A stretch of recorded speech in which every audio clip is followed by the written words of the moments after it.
बेटी को दे रहा है, तो मुझे तो लगता है कि जितनी उसकी सामर्थ्य होगी उठा नहीं रखेगा, जैसा हमने देखा है। क्योंकि कहीं तो पैदा हुए हैं परिवार में ही, और देखा है कि जितनी अपनी सामर्थ्य होती है, बाप माँ और परिवार वो कर्जा लेके भी चाहता है, भले मांगो या ना मांगो, कि हम अच्छे से अच्छा अपनी बेटी का ब्याह करें, बारातियों का स्वागत करें।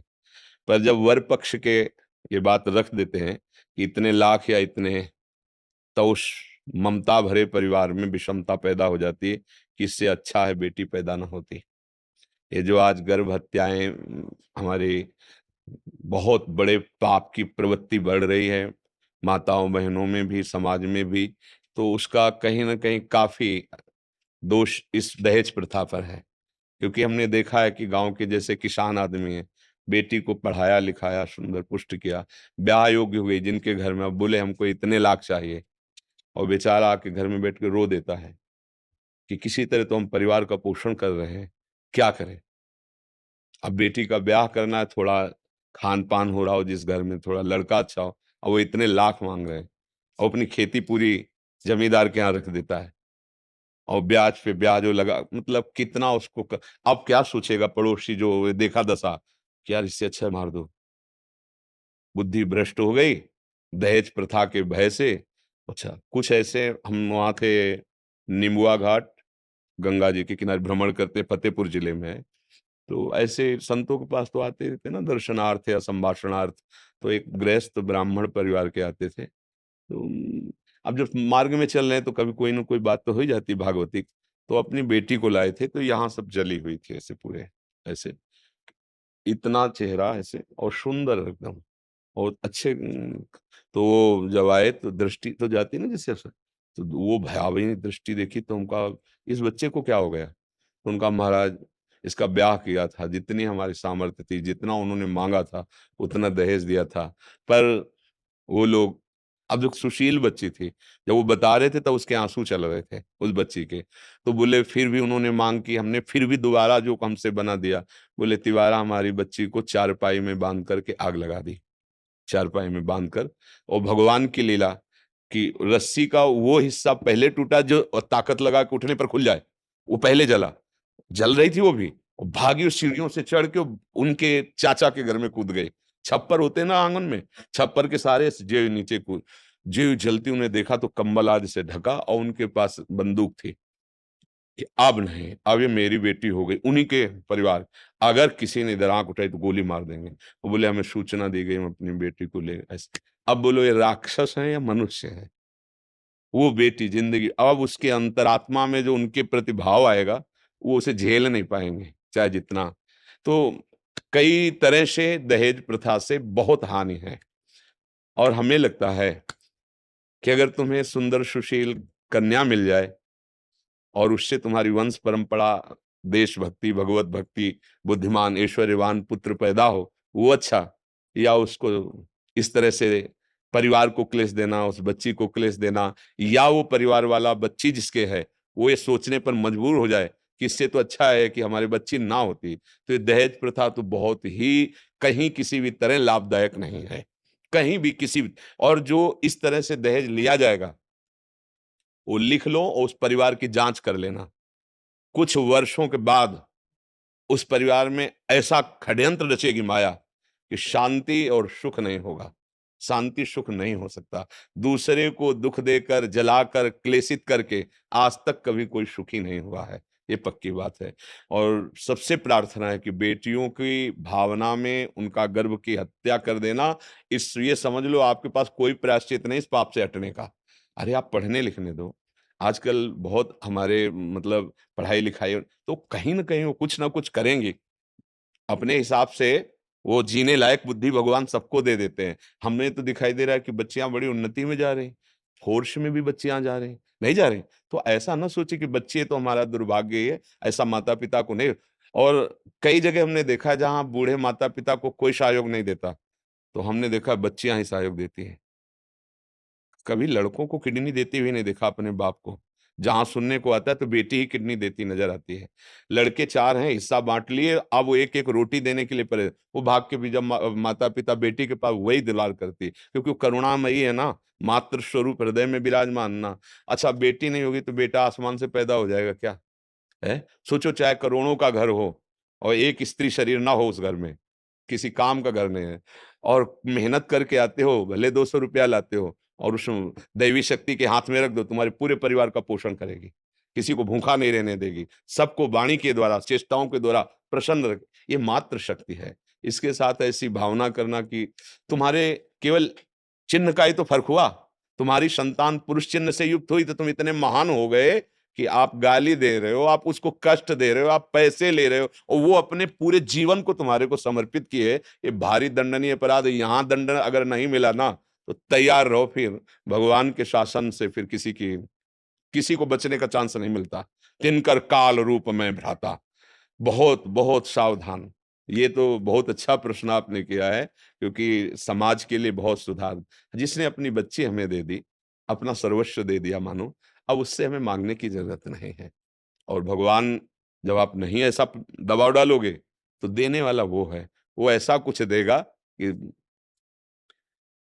एक घर में ब्याह हुआ हमारे परिचय का, उनके परिवार के जनों ने उनको अलग कर दिया, क्योंकि उन्होंने दहेज नहीं दिया था, गरीब परिवार थे। तो अब उस लड़के ने राजी होकर ब्याह किया, क्योंकि कुछ लड़के ऐसे बुद्धिमान होते हैं कि अगर हमारा भाव बन रहा है, हमारे अनुकूल पड़ रहा है, तो हम धन लेके क्या करेंगे। पर माता पिता का भाव धन के प्रति था, तो उसको अलग कर दिया, एक कमरा केवल दिया। फिर इतना द्वेष बढ़ा परिवार का कि उसको जहर दे दिया, और वो विक्षिप्त हो गया, मरा तो नहीं पर पागल हो गया। तो अब उसकी लड़की की दशा, सब कुछ परिवार वालों ने ले लिया, एक कमरा दे दिया, 1-2 बीघा जो खेती वो करने लायक नहीं, क्योंकि रोड में वो बैठा। अब जो उसकी संतानें हुई थी, आज ऐसी हाई ऊंची डिपार्टमेंट में है कि गांव ऊपर मकान बना हुआ है, और वो जब आते हैं ना, तो गाड़ियों से आते हैं जिनके खाने का नहीं था।